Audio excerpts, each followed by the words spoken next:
Welcome to tonight's story. Make a warm drink. Get comfy, and we will begin. The Ouija board. In my hometown, there is a unique shop of oddities called Hexworks that I frequently go in. It's an old-world boutique that specializes in niche products that I'd describe as being vintage style with a modern spin. Their items include cloaks, pocket watches, lapels, bizarre art prints, lavish jewelry, and Victorian home decor, among other curiosities. Let's just say it's a great place to visit if you're ever putting together a steampunk cosplay. Hexworks is, without a doubt, my favorite place to window shop, but I rarely leave with anything as the prices are too high. One day, however, a new product arrived at Hex, one that I couldn't help but gush over. There, sitting on an easel behind the store's front window, was a large, handmade, one-of-a-kind Ouija board. The woodwork was beautiful and the text was striking. It was crafted so elegantly that I couldn't help but be captivated by it. I had to know where it came from and how much it was going for. Curious as ever, I made my way into the shop, walked right up to the owner, and inquired about the board's origins. He told me it was a new piece sent to the shop by a friend of a friend who had inherited it from a relative. It was an heirloom that had been in this person's family for many years, passed down from generation to generation. Too spooked by the board to continue the tradition, the man donated it to Hexworks. The more the owner and I talked about it, the more I wanted the board for myself. I was never big on the occult or the paranormal, but it was too beautiful a piece to pass up. It was something I wanted for no other reason than to say I owned it. It would be a conversation piece and an item I would proudly show off to my friends and family. The downside, the owner wanted $500 for it. After a few rounds of haggling with the owner, we came to an agreement. He would put the Ouija board aside for me, and I would make weekly payments until it was paid off. He even offered me a slight friends and family discount for being a regular at the shop. After all was said and done, I would be paying $432. That was still a hefty price tag, but I was grateful for the compromise and gladly agreed to the conditions. A grueling 9 weeks later, I was the proud owner of my very own spirit board. It came in an equally well-crafted wooden chest, upon which the word Ouija was etched, along with what was presumably the year it was made, 1913. Upon opening it up at home, I noticed a few extras that came with it. Inside the chest, alongside the board, was an ivory planchette, an empty picture frame, and a small faded pamphlet titled User Manual. The pamphlet's contents consisted of diagrams and instructions over-explaining the use of the board. It more or less boiled down to, place your hands on the planchette and wait for it to move. What I found peculiar was a section towards the back of the manual with a heading that read, Cheat Sheet. It went like this. Want a simpler way to see your loved ones in the afterlife? Fear not, we have just the solution. Introducing the Ouija board cheat sheet. With this easy-to-follow guide, you'll be able to see those bereaved from you and know that they're okay. Simply follow these instructions. 1. Place the frame included in your kit directly in front of the board in an upright position. 2. Choose one of the following 29-character sequences and place your planchette over the letters and numbers accordingly. The year in which your chosen loved one was born is represented by the 4 question marks at the start of the sequence. The year in which they passed is represented by the 4 question marks at the end.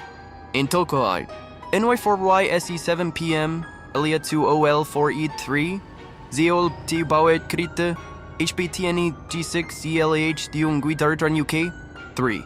Be sure to visualize the person in your mind as you move the planchette across the board. If done correctly, a still image of your loved one should appear within the frame, however briefly. Disclaimer: this is not precise science, and results may vary. Each string of characters works differently depending on the person, the time of day, and the area in which you are located relative to the spirit realm. If one sequence doesn't work, fret not.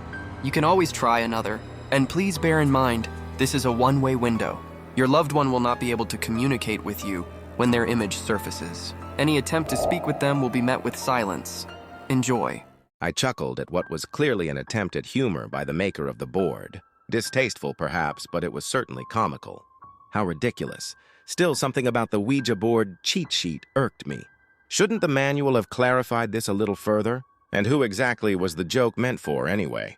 This board was one of a kind more than likely commissioned by its original owner.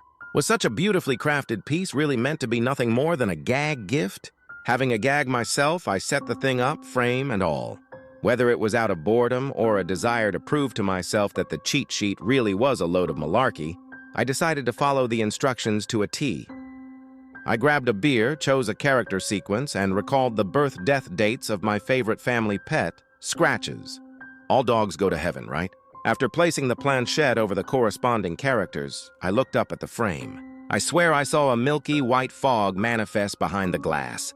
No image, just cloudy particles dancing about like dust brushed off of an old book. To make sure I wasn't seeing things, I repeated the process, and to my surprise, it happened again and again. With each subsequent use, the smoky substance grew in visibility. It was still faint but entirely noticeable. Several theories swam around my brain, many of which sunk into the abyss of my collective thoughts. One, however, kept coming up for air. It was silly, but I kept considering the possibility that maybe, just maybe, the cheat sheet was legitimate. Crazy, I know, but the prospects of having a truly supernatural artifact were exciting.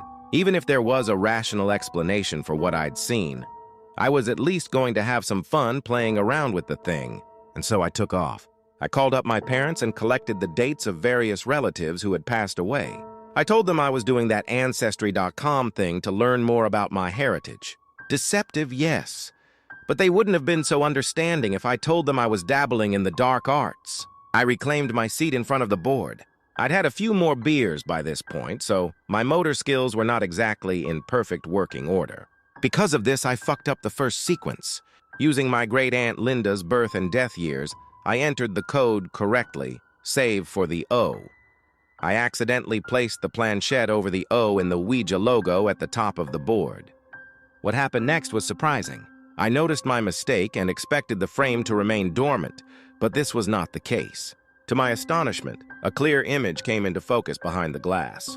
What I saw was the outline of a structure sewn into a white, foggy backdrop. As quickly as it came, the image faded out of view, leaving me baffled. What was I seeing exactly? A building in the afterlife? Is that where buildings went upon being demolished? Or was the next world industrialized, much like Earth? Enthralled by the idea of having a peek into heaven's inner workings, I fudged up some more sequences. I plugged in random years, past, present, and future, and made up my own codes.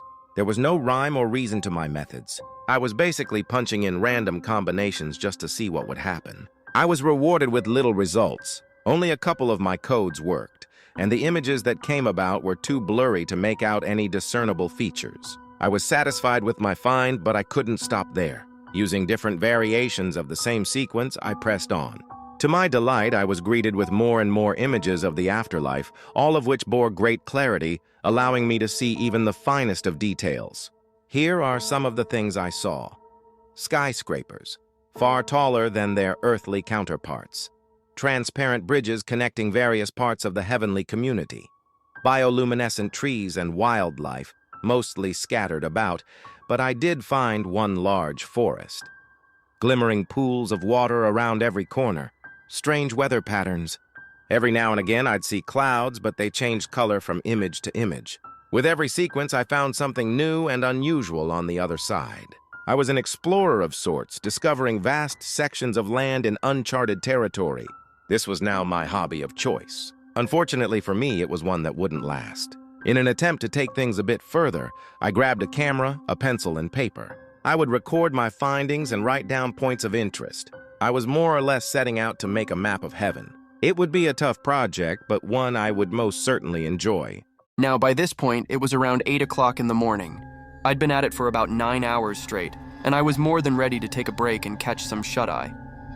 I decided it would be best to start my cartography project after a quick nap, but I wanted to try one more sequence before going to bed. I made up another variation of the jackpot code and entered it into the Ouija board.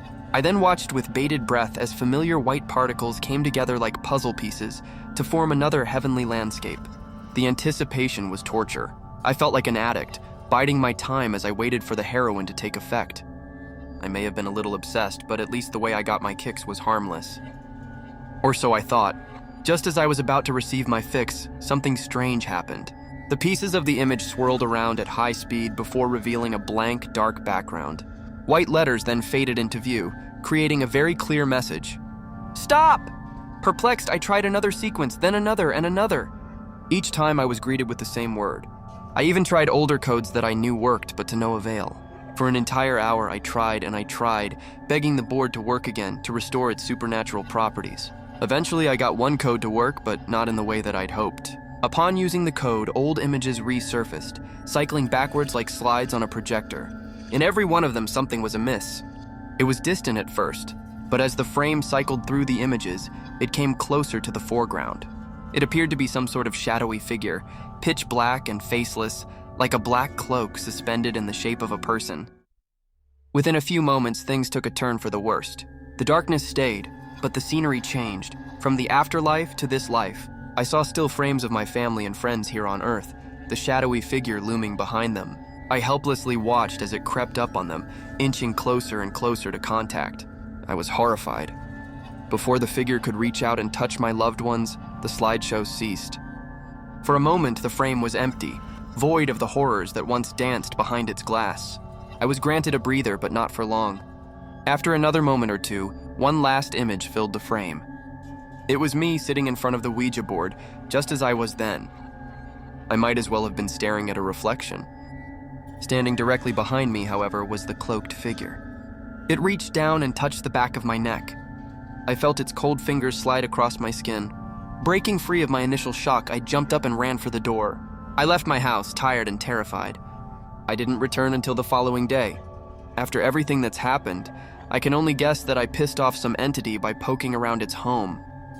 I saw things I never should have been able to see and overstayed my welcome, breaking some sort of divine law in the process. I've since disposed of the board, but my experience has stayed with me. I'm always looking over my shoulder and constantly checking on my family and friends to make sure they're okay. So far, so good. Though I'm alive, I can't help but feel I'm closer to death than I've ever been. Yesterday, I almost walked into oncoming traffic. A passerby had to pull me back. This morning, I felt the elevator at my work wobble a bit, and I swear it was about to fall. Maybe it's paranoia. Maybe I'm just shaken by what I saw and felt. No matter what's going on, I'm going to play it safe from here on out. Moral of the story, don't fuck around with Ouija boards.